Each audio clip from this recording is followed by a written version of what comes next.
নমস্কার সম্মানীয় দর্শক বন্ধুরা, আপনারা দেখছেন অর্পণ টেক বাংলা ইউটিউব চ্যানেল। আজকে খুব একটি গুরুত্বপূর্ণ বিষয় আপনাদেরকে এই ভিডিওর মাধ্যমে তুলে ধরব। তো বিষয়টি হলো 12 লাখ টাকা বা তার কম আয়কারীদের কি আইটিআর দাখিল করতে হবে, মানে ইনকাম ট্যাক্স রিটার্ন ফাইল করতে হবে। তো এই বিষয়টি আমরা আলোচনা করব। তার আগে বন্ধুরা, আপনারা যদি আমার চ্যানেলে নতুন দর্শক হয়ে থাকেন অতি অবশ্যই চ্যানেলটিকে সাবস্ক্রাইব করতে ভুলবেন না, এবং ভিডিওটি ভালো লাগলে ভিডিওটি শেষে অবশ্যই লাইক ও কমেন্ট করতে ভুলবেন না। তো চলুন আজকের আমাদের মেন বিষয়বস্তুতে আসা যাক। 12 লাখ টাকা বা তার কম আয়কারীদের আইটিআর দাখিল করতে হবে কিনা, এই ভিডিওটির মাধ্যমে আমরা বিষয়টি আলোচনা করব। বাজেট 2025-এ অর্থমন্ত্রী নির্মলা সীতারামন একটি গুরুত্বপূর্ণ সিদ্ধান্ত ঘোষণা করেছেন। আপনারা সবাই জানেন, আমরাও কিছু ভিডিও এই ইউটিউব চ্যানেলের মাধ্যমে দিয়েছি। যদি আপনার বার্ষিক আয় 12 লাখ টাকা পর্যন্ত হয় তাহলে আপনি পুরোপুরি আয়কর রিবেটের সুবিধা নিতে পারবেন। এর অর্থ হলো আপনাকে কোনো কর দিতে হবে না। এই নিয়ম আগামী অর্থবছর অর্থাৎ 1 এপ্রিল 2025 থেকে কার্যকর হবে। এর ফলে যদি আপনার বার্ষিক আয় 12 লাখ টাকা পর্যন্ত হয় তাহলে আপনি ধারা 87-এর আওতায় পুরোপুরি কর রিবেটের সুবিধা পাবেন। তাহলে কি 12 লাখ টাকার কম আয়কারীদের আইটিআর দাখিল করতে হবে না? এটা কিন্তু বন্ধুরা আপনাদের মধ্যে অনেকেরই কোশ্চেন আসছে যে 12 লাখ টাকা যদি ট্যাক্স ছাড় দেয় তাহলে কি এই আইটিআর দাখিল করতে হবে না? এই প্রশ্নের উত্তর হলো হ্যাঁ, অবশ্যই দাখিল করতে হবে। আপনাকে আইটিআর রিটার্ন দিতে হবে। যদিও আপনার আয় করের সীমার বাইরে, তবু ধারা 87-এর রিবেট পেতে হলে আপনাকে অবশ্যই আইটিআর দাখিল করতে হবে। আইটিআর দাখিল করা যে বাধ্যতামূলক কেন হয়েছে আমরা সেটি এবার আলোচনা করব।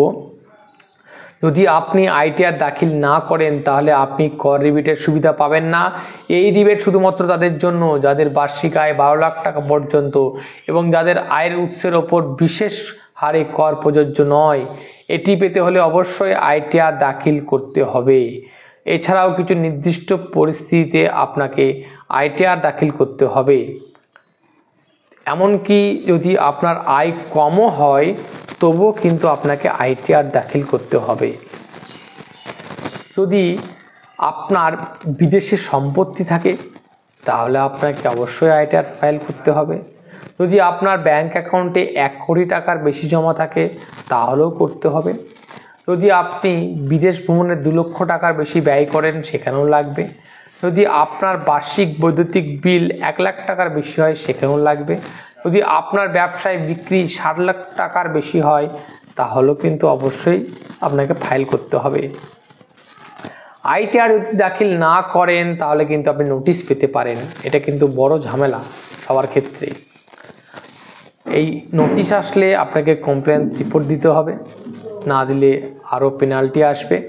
যদি উপরোক্ত পরিস্থিতিতে আইটিআর দাখিল না করেন তাহলে আমরা যেটা বললাম যে বিষয়টি, সেই বিষয়টি যদি আপনি না মানেন বা আইটিআর দাখিল না করেন তাহলে আয়কর বিভাগ থেকে আপনাকে নোটিশ আসতে পারে। এটা আমরা বলেছি। বর্তমানে দেরি করলে জরিমানা না থাকলেও লেট ফি প্রযোজ্য হবে।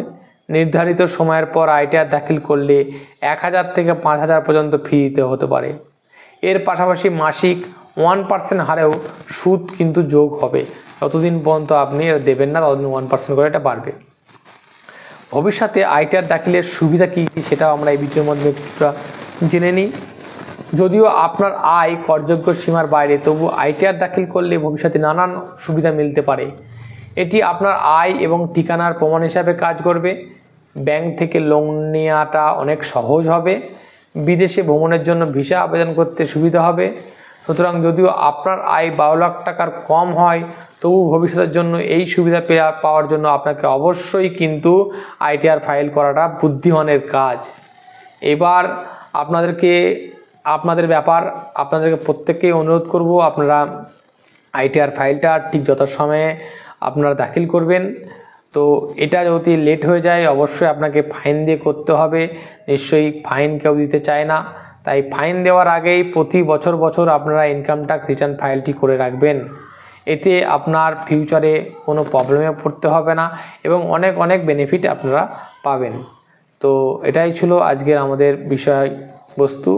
তো ভালো লাগলে অবশ্যই চ্যানেলটিকে লাইক করবেন এবং কোনো কিছু বুঝতে অসুবিধা হলে আমাকে কমেন্টের মাধ্যমে জানাবেন।